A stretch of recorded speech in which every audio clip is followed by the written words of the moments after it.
Mary mentioned that I'd been at the university 34 years. Well, when I was giving her the information, I noticed today is actually my 34th year. So I started October 25th of 1982 as an auditor. So here we are. So students, here you go. So I'm happy to be here this morning, and I'm going to go through a few things, just talk about the state budget in general and how the universities fit into that state budget, how the higher education formulas work for general academics, and talk a little bit about the institutional budgets and the budget process and how we go through the legislative session. For a state budget overview, so we have lots of different funding sources from the state. State tax collections are obviously a big part of that. Federal funds, we also have all kinds of fees, fines, and licenses. The lottery is a big part of that. And then other interest and investment income, state land income, and just other sources of funds. For the state, they are categorized into different methods of finance. So general revenue, or we all call GR, is the state primary operating fund. So that's where the state tax revenues go, the lottery proceeds, investment income, and a lot of the state fees. Then there's general revenue dedicated. So that just means those funds are more dedicated by the state for a specific purpose. So obviously tuition revenue goes to our colleges and universities, state parks for state parks. A very specific or designated purpose. The federal funds, often grants from the federal government. A lot of higher education institutions have research grants from the federal government. And then employee benefit programs and federal programs. Other funds, just general state highway funds, a lot of other things that aren't as directly related to higher education. But then we have the available university fund that basically Texas A&M and University of Texas system participate in. So how the overall state budget, again, most of it is general revenue, just a little over 50%. General revenue dedicated is about 4% of the budget. Federal funds are a large part. 32% of our budget in the green is federal funds, and then just the other funds. So how does higher education fit into all of this? Higher education is the little purple pie there. About 20 billion of the 209 billion is higher education, about a little less than 10% of the state budget. And then if you look at just general revenue, so that's the state contribution to higher education, it's about a little less than 14%, or 14 billion for higher education. So how do the formula funding work for general academic institutions? We have basically two different types of funding, formula funding and non-formula funding. So the formula funding is the way that funds are equitably distributed across the institutions. So it's actually a calculation, a formula calculation. The Texas Higher Education Coordinating Board works through committees to develop some of the standards that go behind that, but of course it's the Texas State Legislature that decides how they're going to implement those formulas that are recommended. Non-formula funding are things outside of the formulas that are generally not the basic operations of an institution. So there's something special. I can give you examples from University of Texas at Austin, McDonald Observatory. So that's not something every higher education institution has. It gets funds over and above the general academic formula funding. We also have a Marine Science Institute, similar type thing. And every general academic has something like that where they're getting funds over and above the formula funding. Then we have the available university fund, and that is limited to specific institutions in UT system and Texas A&M University, but that's permanent university fund lands out in West Texas. So those were specified by the state constitution for that purpose. There's higher education fund, which is the institutions that don't receive AUF often get the higher education fund funding. Group insurance is outside of the formula as well, but it is funding to help with the benefits of all of our state employees. So it's proportional to the general revenue state funds. So the formulas are designed to fund the basic operations of a university. We have faculty salaries, we have operating expenses, libraries, of course, although a lot of those are going digital, but it's still part of the funding. Instructional administration, things like dean's offices, so we have to provide the support for the instruction. Research enhancement, student services, institutional support, just general operations of the university to pay for, you know, the accounting and the budget, things that I do. Infrastructure support, more the facilities and the utilities, so there's a separate formula for that. So the things that are not included, we talked a little bit about the special items already, so I got McDonald Observatory up there. Tuition revenue bonds, we call them TRBs, so those are special allocations from the state legislature for capital projects, building replacements, those types of things. Texas Competitive Knowledge Fund, and I forgot to change that. It's now called the Texas Research University Fund, but I've had that so ingrained in my mind that I just put the wrong one up there. But the name changed and some of the way the funds are allocated changed, but it's dedicated to research. And then AUF, auxiliary, and other institutional funding, that's also part of the overall university budget, but the state generally does not allocate those funds directly. So there are components of the formulas for the general academic institutions, and there's basically two large formulas, the instruction and operations formula and infrastructure support. There's a little asterisk by the infrastructure support because there is a formula, but there's also a recognition that some of the smaller institutions may need additional support on that, so there's some economies of scale that the larger institutions have, so they get some additional support that way. And then teaching experience formula. So we'll talk a little bit about each of those and how they're calculated. So credit hours are very important to all of this process.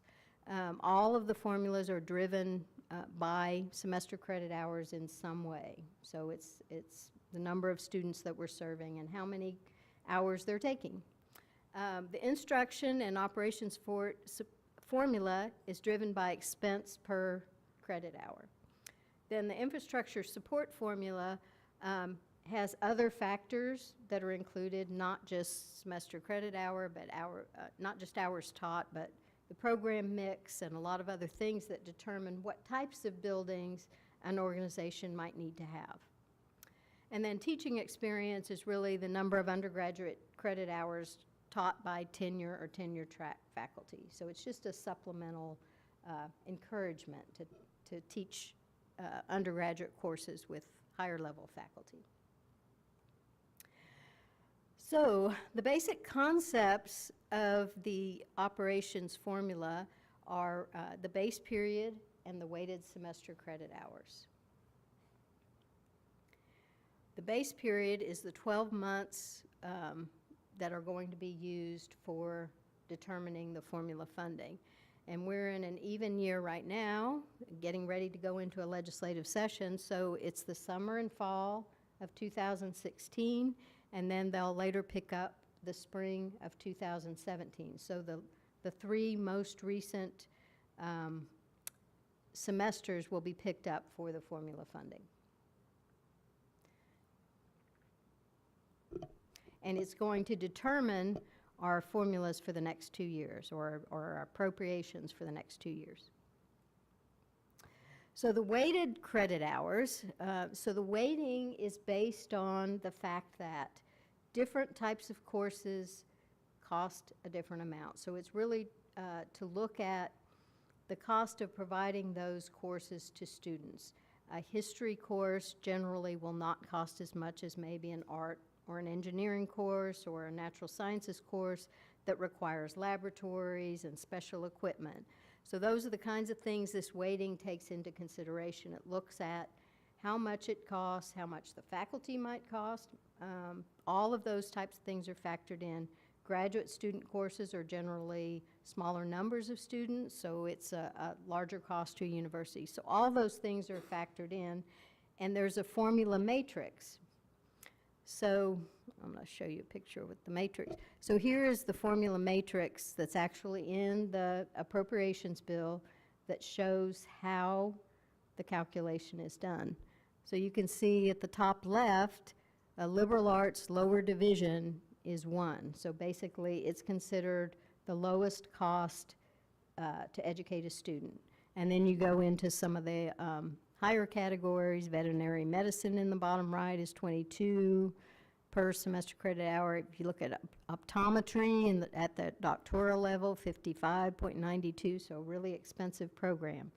And the way it's done, so you look at, here's an example, a 3-hour lower division history course with 20 students enrolled. You basically take those 20 students, 3 semester credit hours for one course, and the weight is 1.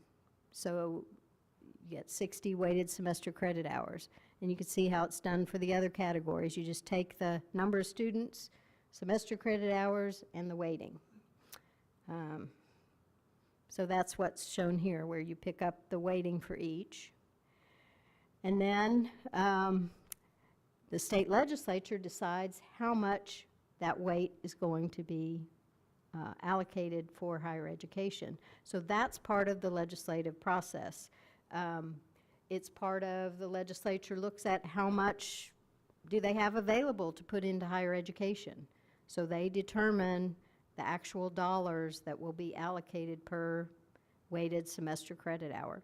For the 16-17 biennium, it was $55.39 per weighted semester credit hour.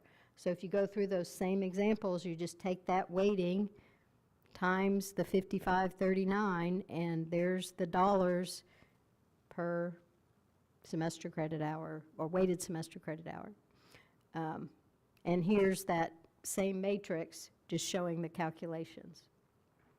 So what is done during the legislative session is, well, let me go back to that. This calculation is done for every institution in the state of Texas, every general academic institution, and that's how much funding goes to higher education for the operations support.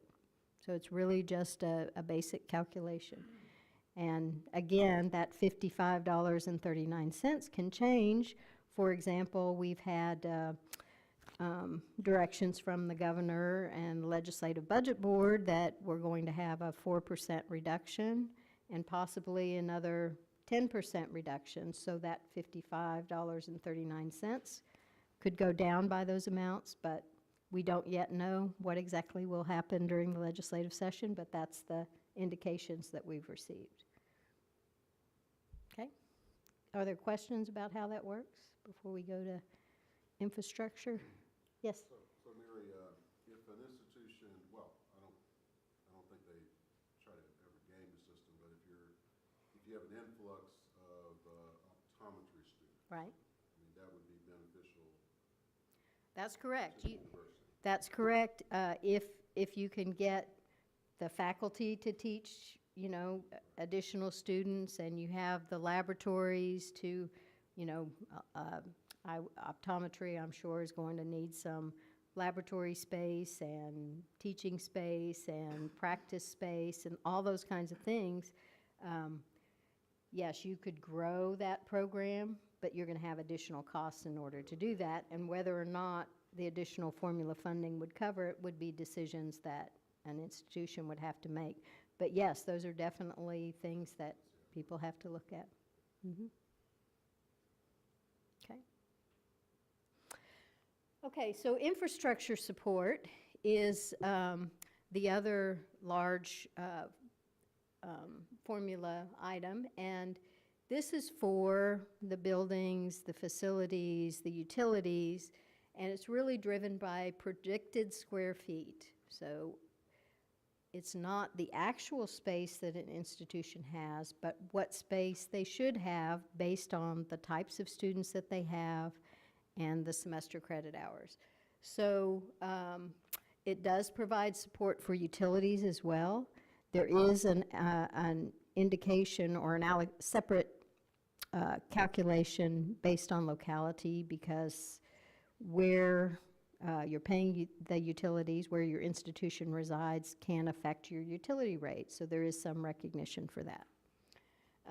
And then, as I'd mentioned, there's a small institution supplement that falls into this as well.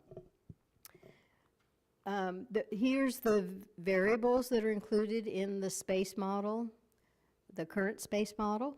And the reason I say current is the coordinating board has recommended some changes to this model, and I'll talk about that in a little bit.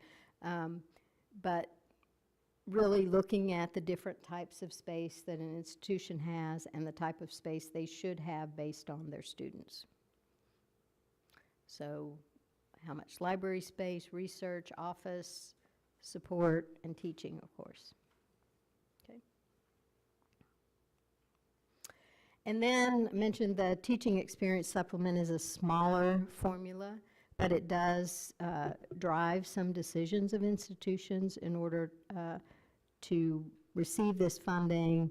The tenure track faculty need to be teaching courses for undergraduate students.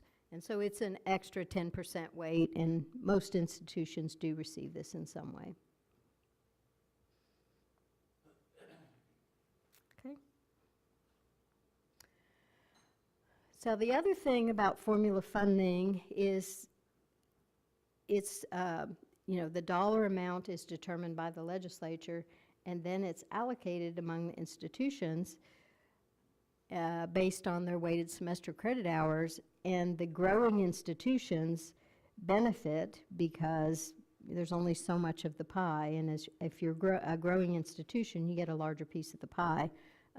For example, UT Austin grows a little bit in some semesters, but in general, Austin is not a growing institution like some of the others, and so that does impact formula funding for institutions. So here's just a pie chart of the general revenue appropriations by function. So looking at all of the institutions, general academic institutions in the state of Texas, where does most of the funding go? And instruction is the largest part, about 61%. We have infrastructure formulas, about 11%, and then all the other categories, we have some special items, tuition revenue bonds, research funds. Of course, we have system office operations, and then some academic development initiatives. But by and large, just the basic functions of an institution are funded by the formula funding. Yes? Can we ask questions? Sure, absolutely. Okay, so tuition revenue bond debt, I thought that was an obligation, a general obligation of the state of Texas. So if you take on the tuition revenue bonds to build a building, you actually have to fund that out of your formula funding budget, or that money doesn't come from some other source of general revenue? It is a separate source of general revenue. It's not part of the formula. So this is really all of the general revenue appropriations, not just the formula funding piece, and maybe I spoke when I said that. But yes, so special items are in here, and tuition revenue bond, if the legislature does choose to fund tuition revenue bonds, it's over and above the formula amount.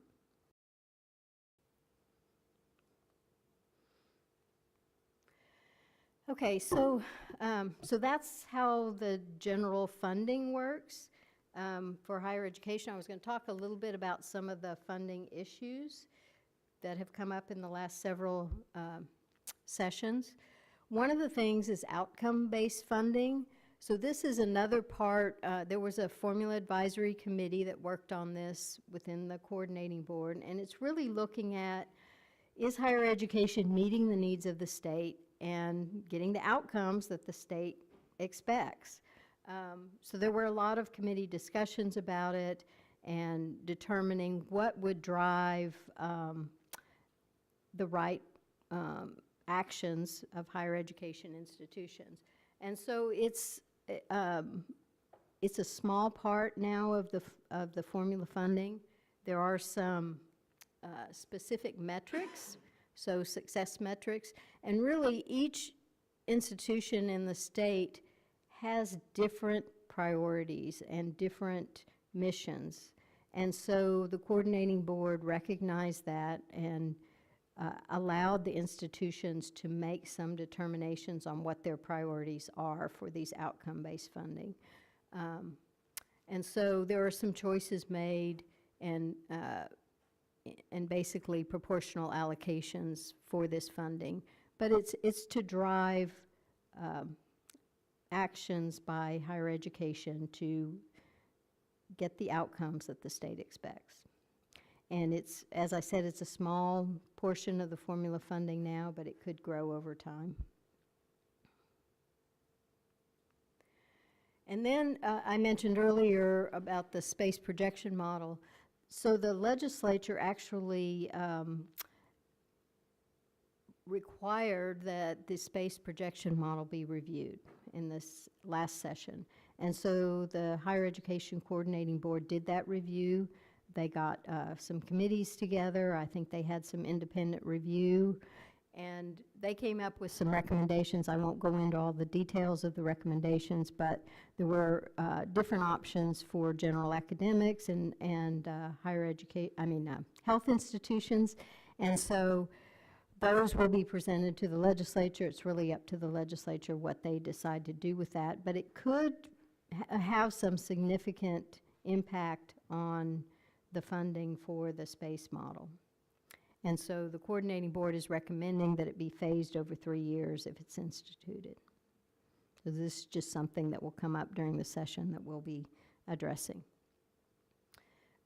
Fixed tuition happened a few years ago during the legislative session, but it was we were all required to give parents and students an option to have a fixed tuition program. Basically, when they come in as a freshman, their tuition will not change for the 4 years that they're there.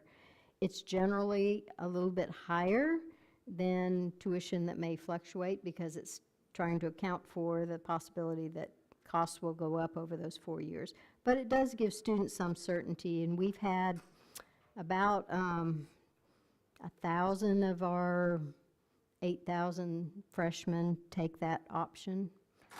Some take it and then they say, oh, I didn't realize it was going to be more. And then they want to get out of their contract, which we allow them to do over a certain period of time. But it's really a learning experience, and we're getting better about advising the students on what that means. But I think it is a good option. The other thing it does do is gives students some options for rebates for our program at UT Austin.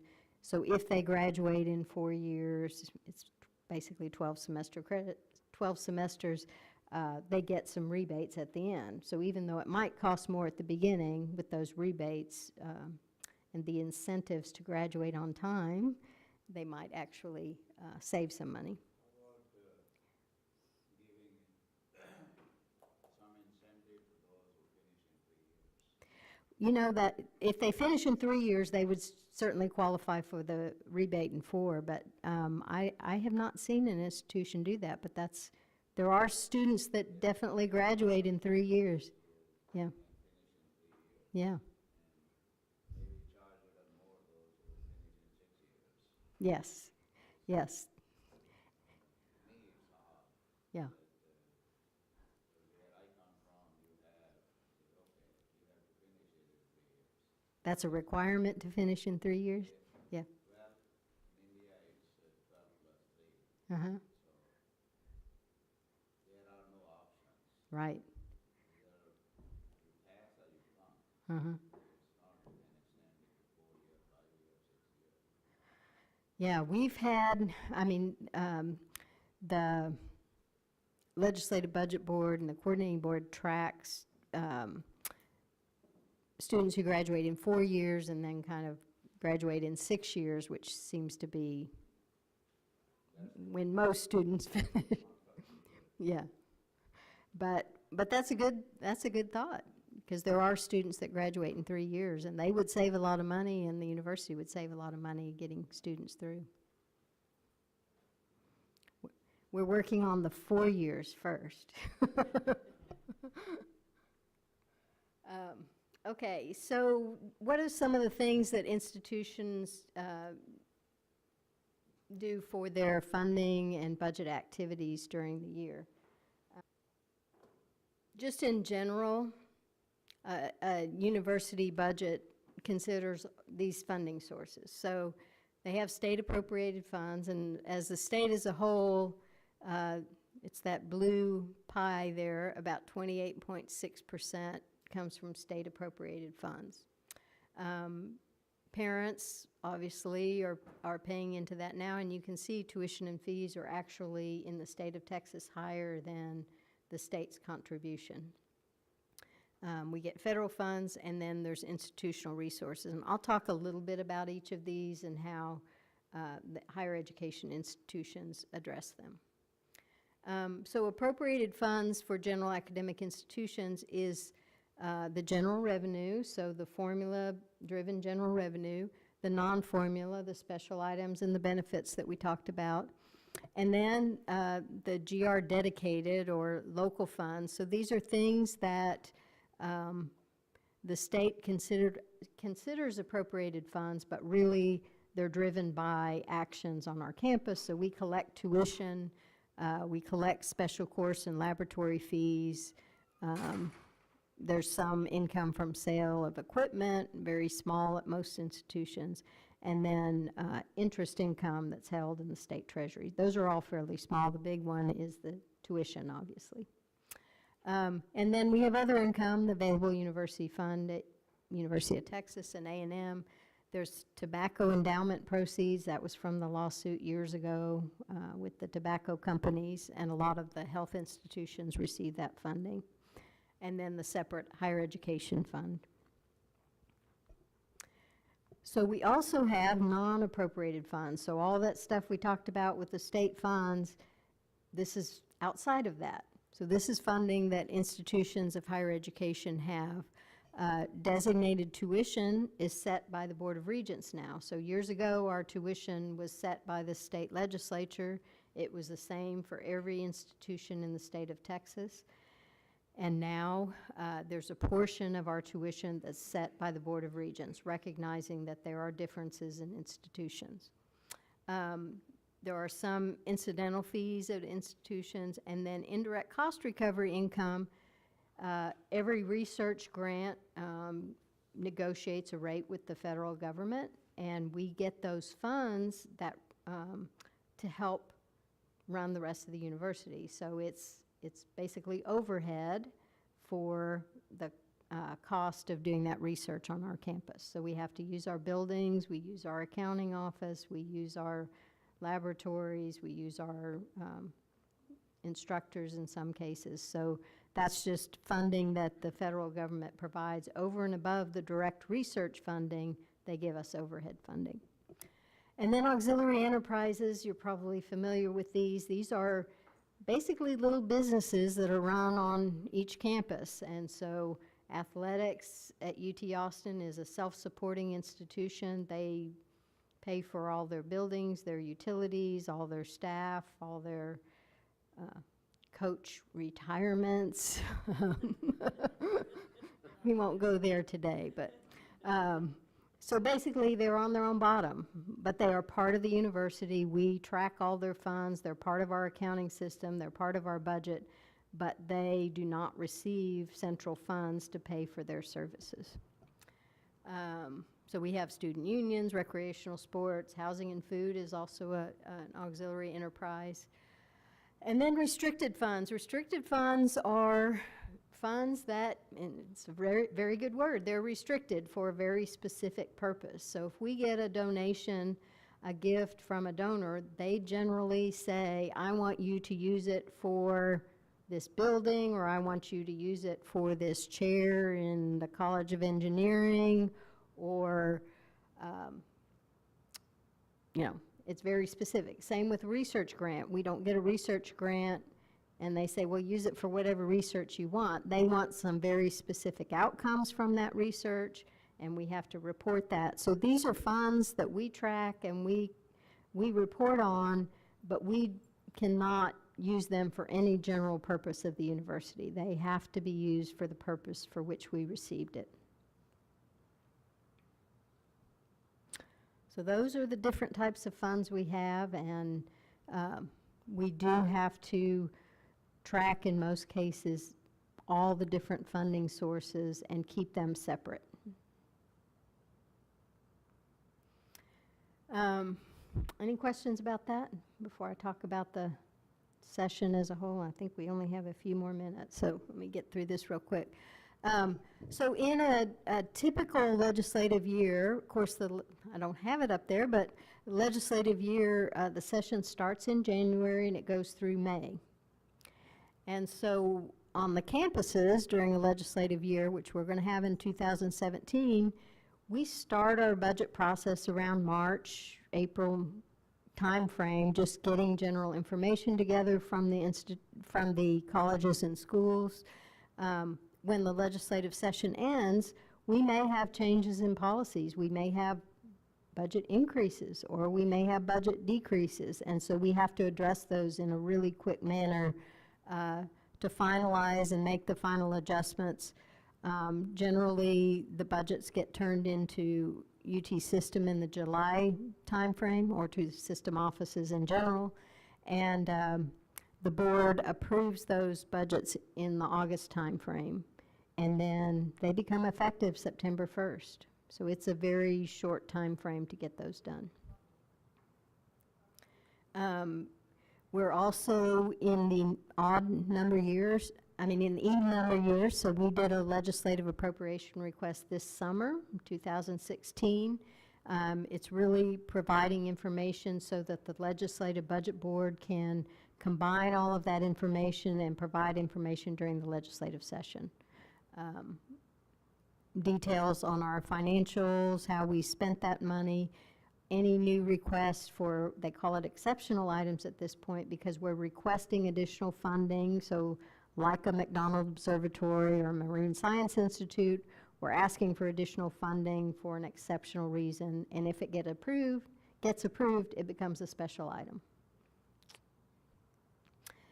We're also looking at all the bills during the session, doing fiscal notes, so basically saying how those bills will impact our institution if they pass, just providing information to the legislature and during that time frame. And then we're looking at the analysis and the funding and trying to determine how all of this will impact our budgets during the session. And we find out in May if there's not a special session, which we hope there isn't, but but if we know by May, then we can start implementing those budgets.